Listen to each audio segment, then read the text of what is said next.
Salam sejahtera bagi kita semuanya. Yang saya hormati Ibu Direktur mungkin sudah hadir dan Pak Eko. Saya hormati juga Pak Waluyo, Pak Suyudi, Pak Bintang, dan yang saya hormati juga Bapak Ibu guru, rekan-rekan baik kepala sekolah, guru maupun operator yang hadir di Zoom meeting kali ini.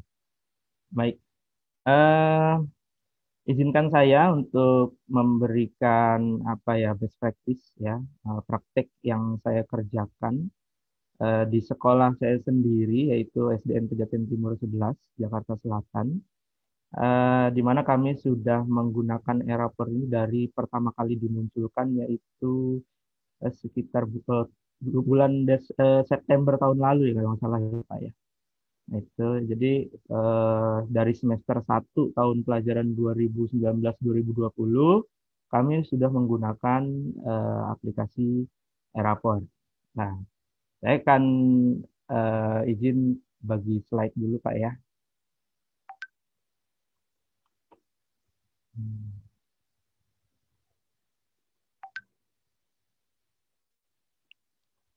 Baik, nah, mungkin sudah tampil ya Pak ya. Eh Praktik baik yang saya laksanakan di SD saya sendiri yaitu, bentar. Oke, yang pertama saya lakukan adalah melakukan persiapan terlebih dahulu, ya. Melakukan persiapan terlebih dahulu, yaitu yang dilakukan oleh sekolah dan admin tentunya. Nah, apa saja yang dilakukan oleh sekolah dan admin? Ya, yang paling pertama dan paling utama tadi mungkin sudah disampaikan juga oleh Pak Yudi bahwa Dapodik, ya. Dapodik ini, data Dapodik kita harus benar-benar valid, ya. Karena apa? Karena data yang ada di Erapor dari semua data, bahkan semua data yang di Erapor ya diambilnya itu dari data Dapodik, ya, dari mulai gurunya, ya, dari nama dan NIP dan segala macamnya itu harus valid, ya. Lalu peserta didiknya, peserta didik ini harus benar-benar valid karena apa? Takutnya ada siswa yang mutasi, ya, atau siswa yang masuk seperti itu. Jadi banyak kasus yang seperti ini. Eh, Nama siswa tersebut tidak ada di daftar nilai dari aplikasi Eraport. Kenapa? Karena siswa tersebut belum ditarik oleh operator di Dapodiknya, sehingga nama tersebut tidak ada di aplikasi Eraport juga. Ya. Selanjutnya adalah pembelajaran. Ya, pembelajaran juga harus benar-benar valid karena ada juga yang eh, misalnya gurunya banyak, tapi problemnya sedikit. Ya, itu nanti ada beberapa guru yang tidak bisa apa namanya tidak bisa mengisi e-rapor karena tidak masuk ke pembelajaran. Juga pembelajaran mengenai pembelajaran ini PLB, kalau di Jakarta PLBJ, muatan lokal, ya. Muatan lokal itu harus kita input karena defaultnya yang saya tahu itu tidak ada isinya ya muatan lokal. Jadi harus kita setting di pembelajarannya harus di muatan lokal, potensi daerah itu harus di setting ada eh, kalau di Jakarta bahasa Inggris dan PLBJ ya harus di setting seperti itu. Dan pembelajaran ini juga pembelajaran yang agama yang minoritas mungkin di sekolahnya. Misalnya kalau di SD saya mayoritasnya adalah Muslim dan ada beberapa anak yang agamanya non-Muslim, maka yang tadi sudah disampaikan oleh Pak Yudi mungkin ya, harus disetting ada yang mengajar di kelas yang ada anak non-Muslimnya. Ya. Selanjutnya, ini mungkin kadang-kadang terlewat juga ya, data ekstrakurikuler. Itu harus benar-benar valid, harus ada. Dan satu lagi terakhir, ini paling paling banyak ketinggalan oleh operator mungkin diisi ya, yaitu adalah data periodik peserta didik. Ya. Eh, jadi kenapa harus harus valid data periodiknya? Karena dicetak e-rapor itu ada kolom tinggi badan dan berat badan. Kalau kita tidak isi, maka tinggi badan dan berat badannya itu kosong. Atau kalau misalnya isinya asal-asalan, nanti orang tuanya yang protes malahan. Jadi harus benar-benar valid. Itu yang paling pertama dikerjakan sebelum kita masuk ke dalam aplikasi Erapor, yaitu memvalidkan metodiknya. Selanjutnya, di sekolah saya ya, kami membentuk satu tim ya, satu tim Erapor di sekolah yang terdiri dari siapa saja. Yang pertama adalah kepala sekolah. Fungsi kepala sekolah itu apa? Fungsinya yaitu adalah sebagai pengawas. Pengawas apa? Pengawas dalam penginputan aplikasi ini. Ya. Yang kedua, kami membentuk atau membuat admin satu dan admin 2. Jadi dalam Erapur itu kan bisa dibuat admin nambah data admin ya. Jadi kami menambah admin satu lagi fungsinya untuk apa? Satu, kalau admin satu itu lupa password, maka akan ada cadangan eh, admin 2. Jadi saya membuat admin satu dan admin 2. Ya. Nah, yang kedua, agar ada sinergi antara operator dan guru. Kenapa? Operator kan biasanya diambil dari TU ya. Nah, gitu. Nah, TU ini ada yang benar-benar full TU ya, bukan dia menjabat sebagai guru juga. Nah, artinya mungkin ada beberapa operator yang kurang memahami akan KD-KD seperti itu. Maka kan di admin itu ada penginputan kompetensi dasar. Nah, maka kami membuat dua admin yaitu pertama adalah operator dan guru agar bisa bersinergi. Yang selanjutnya adalah guru koordinator kelas. Apa maksudnya guru koordinator kelas ini? Jadi kalau di sekolah kami, satu tingkatan kelas itu ada tiga rombel, ya A, B, dan C. Maka kami menunjuk salah satu guru dari tingkatan kelas tersebut yang paling mahir untuk menggunakan komputer ya, yang paling mahir menggunakan komputer kami tunjuk untuk koordinator kelas. Supaya apa? Supaya pada saat nanti penginputan nilai atau penginputan data, kita kan ada semacam forum ya untuk mengisi bersama-sama. Nah, si koordinator ini bisa memberikan ini ya apa penjelasan atau membimbing kepada guru tersebut yang kurang memahami komputer agar bisa menginput. Karena kalau misalnya hanya satu orang saja, contoh saya ya yang pahami rapot gitu misalnya mengajarkan seluruh guru di sekolah saya yang ada sekitar 27 guru, maka keteteran juga. Jadi buatlah guru koordinator kelas. Nanti guru tersebut bisa mengajarkan bagaimana cara menginput di kelasnya masing-masing. Atau juga bisa juga dia dimintain tolong untuk merencanakan apa namanya penilaian seperti itu. Ya. Selanjutnya kami membuat infrastruktur jaringan. Ya, ini perlu diketahui juga. Ya, yang pertama ada jaringan LAN. Ya, jaringan LAN itu artinya jaringannya menggunakan kabel. Jadi satu server ya, langsung dihubungkan kepada klien-klien menggunakan router dan kabel gitu.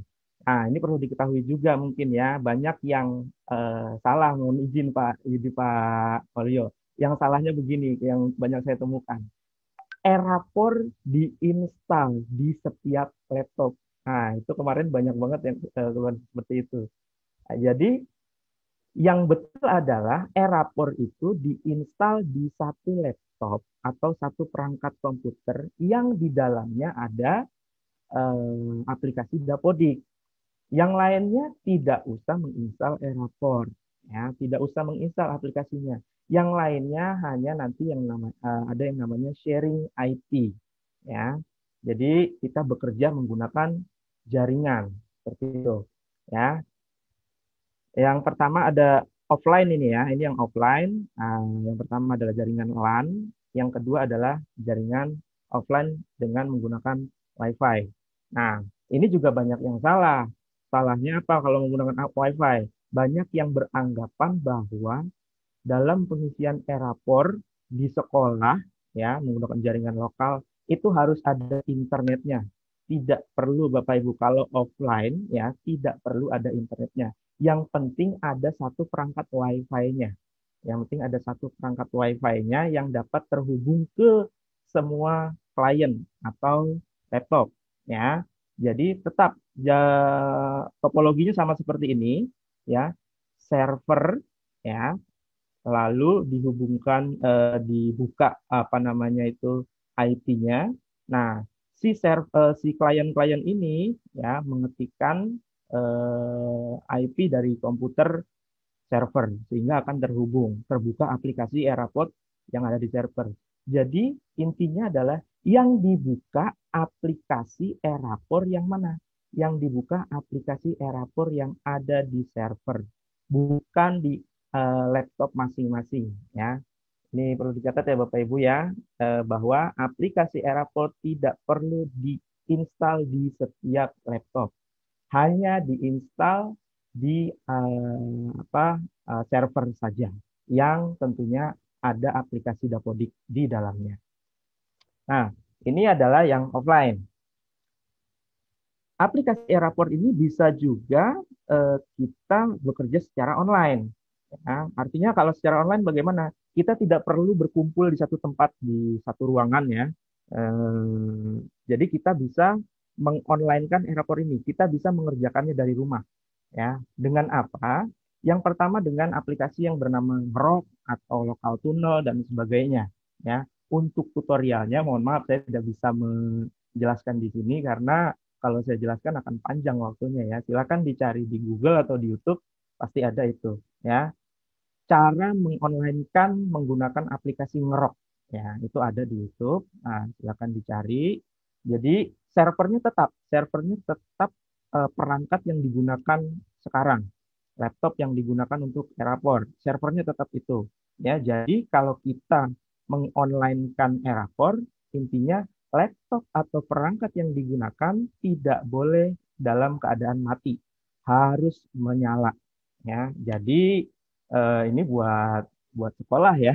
Buat sekolah ini untuk sarananya untuk laptop atau perangkatnya harus mumpuni berarti ini yang bisa apa namanya yang sistem coolingnya itu bagus berarti ya. Jadi tidak terlalu panas nantinya. Atau bisa juga menggunakan metode port forwarding. Ya, port forwarding itu hampir sama dengan Grok. Cuman kalau Grok itu menggunakan aplikasi ya. Kalau port forwarding itu kita harus menyeting apa modem modem yang kita gunakan ya.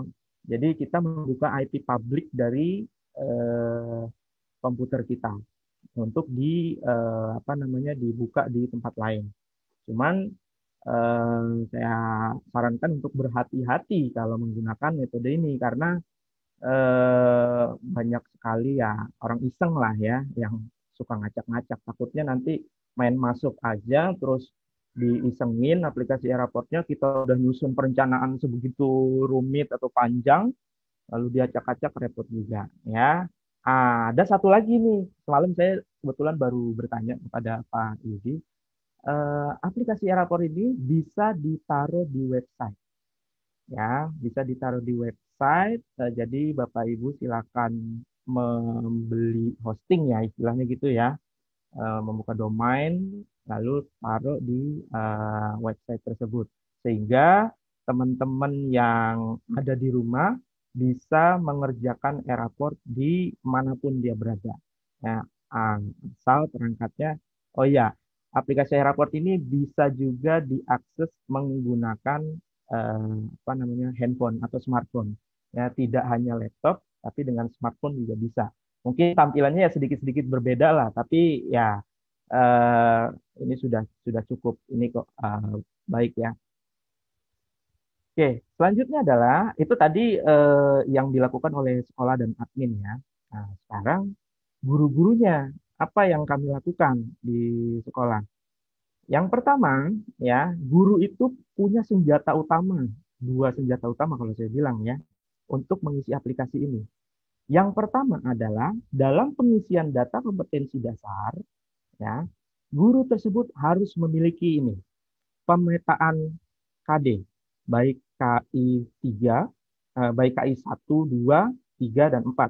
Jadi dalam merencanakan, Bapak Ibu guru di sini harus memiliki yang namanya pemetaan KD. Sehingga pada saat membuat atau menentukan KD yang aktif, ya, Bapak Ibu tidak kebingungan lagi, tidak mencari-cari lagi di buku apa namanya buku guru gitu. Cari-cari lagi. Kalau sudah ada pemetaan tinggal menentukan oh KD 3.1 ini digunakan di tema satu.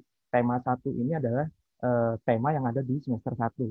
Jadi tinggal diaktifkan ya.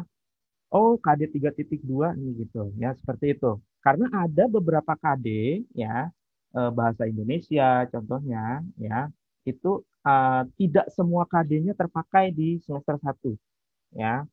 Kalau PPKN KD 3.1 sampai 3.4, 4.1 sampai 4.4 itu semua terpakai baik di semester satu maupun di semester 2.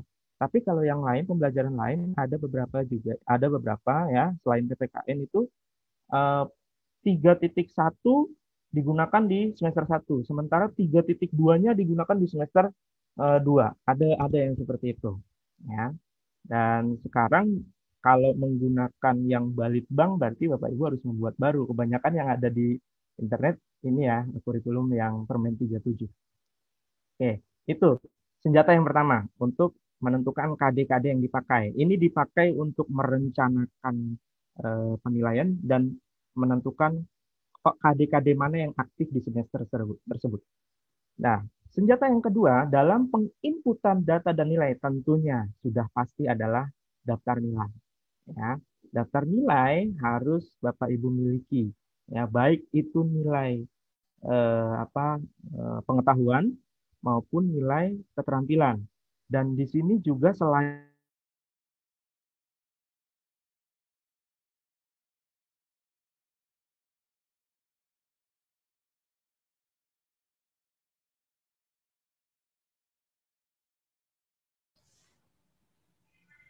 Nampaknya terpotong ini. Terhenti ya. Barangkali faktor sinyal di Pak Didi.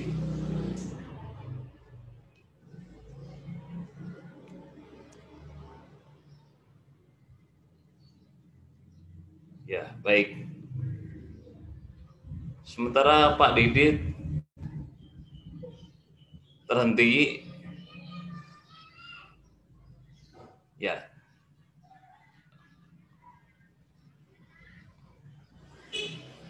mungkin bisa baik untuk Pak Didi sepertinya ya mohon maaf Pak terputus ya, tadi Pak. putus. Internet Silakan saya. diteruskan. Boleh saya lanjutkan Pak? Ya, silakan, silakan. Iya, tadi sampai ke mana tadi? Ini ya.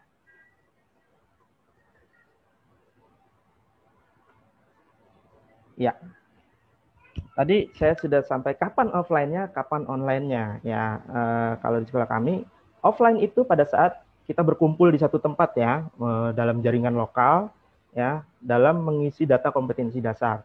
Di situ admin atau orang yang ditunjuk sebagai admin bisa menjelaskan data kompetensi dasar itu diisinya bagaimana. Kalau kita kerjakan secara online, takutnya banyak yang bertanya atau banyak yang melakukan kesalahan. Ya, oh iya, mohon maaf saya sedikit ketinggalan tadi. Dalam mengisi data kompetensi dasar di sekolah saya biasanya begini. Untuk kompetensi dasar ya, khusus untuk data kompetensi dasar yang menentukan aktif dan tidak aktif, kalau di sekolah saya itu saya tunjuk satu guru yang kemampuan IT-nya bagus lah ya, istilahnya itu. Supaya apa? Dia ditugaskan me, untuk menentukan KD-KD mana yang aktif atau tidak aktif. ya. Nah, tapi syaratnya guru tersebut diberikan pemetaan KD dari setiap kelas. Supaya apa? Kalau kalau saya meminimalisir kesalahan dalam pengaktifan atau menidakaktifkan KD-KD yang ada. Nah, pada saat merencanakan penilaian, barulah guru-guru kami itu mengisinya, mencek-listnya sendiri-sendiri. Karena kalau perencanaan penilaian itu milik pribadi ya, kelasnya masing-masing, berapa kali dia melaksanakan PH, berapa kali dia melaksanakan praktek, ya. Jadi itu harus gurunya masing-masing. Kalau data kompetensi dasar itu kan untuk satu kelas, ya. Rombelnya berapapun untuk satu kelas dapat disetting. Ya. Lalu yang offline juga adalah input data dan nilai. Ya, ini input data dan nilai ini yang seperti KD KI 2 KI 1 dan KI 2 ya. Karena kalau saya lebih simpel menggunakan aplikasi langsung, tidak menggunakan format impor. Yang selanjutnya adalah download format impor. Nah, kapan online-nya? Nah, setelah Bapak Ibu guru itu mendownload format impor, ya, Bapak Ibu guru kan mengisi di Excel, mengisi nilai di Excel. Itu bisa dikerjakan dimanapun, ya. Karena aplikasinya Excel bisa dikerjakan di rumah, di taman sambil jalan-jalan, ya, bisa dikerjakan dimanapun, ya.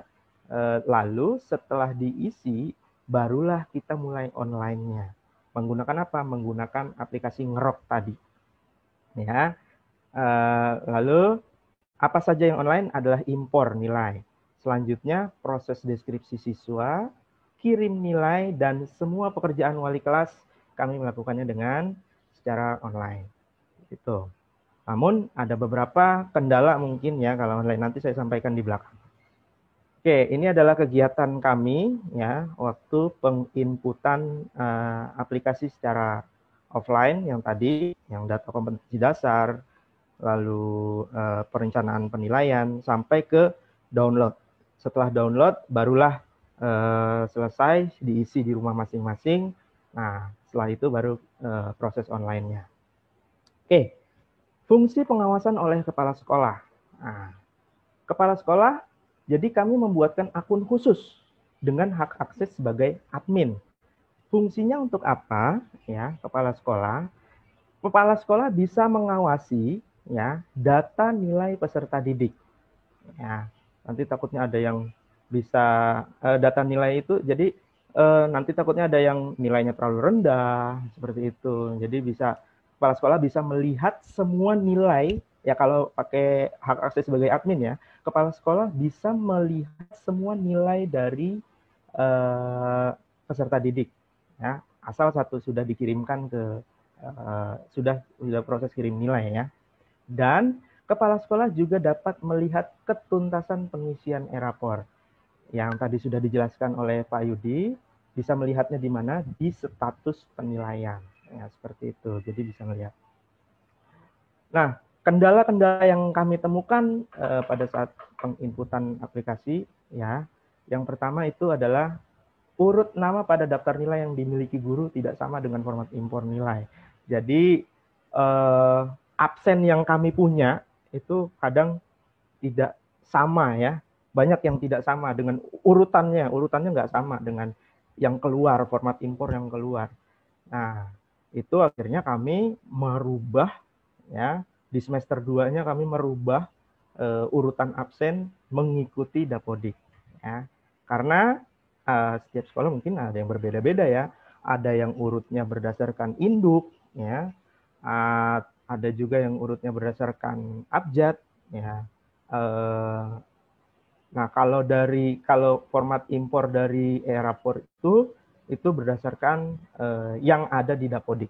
Biasanya berdasarkan abjad. Jadi diurutkan terlebih dahulu, dirubah dulu absen yang ada di kelas deh Bapak Ibu, supaya nanti pada saat penginputan nilai tidak repot. Yang selanjutnya adalah keterbatasan akses. Nah, ini yang tadi saya bilang, kalau kita menggunakan jaringan offline ya, apalagi yang menggunakan WiFi, itu ada keterbatasan akses. Kalau menggunakan akses point yang standar yang didapatkan dari penyedia layanan internet, ya, itu mungkin hanya bisa terakses 5 saja. Maka dari itu, gunakan access point yang bagus, ya.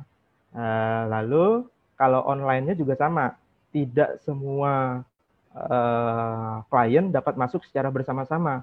Maka kami membuat jadwal untuk kelas 1 di hari Senin misalnya, untuk kelas 2 di hari Selasa, seperti itu, ya.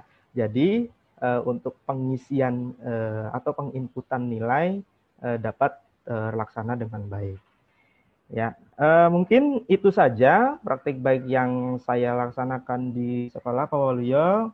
Sebelumnya mungkin mohon maaf jika ada kesalahan. Terima kasih. Assalamualaikum warahmatullahi wabarakatuh. Wahai guru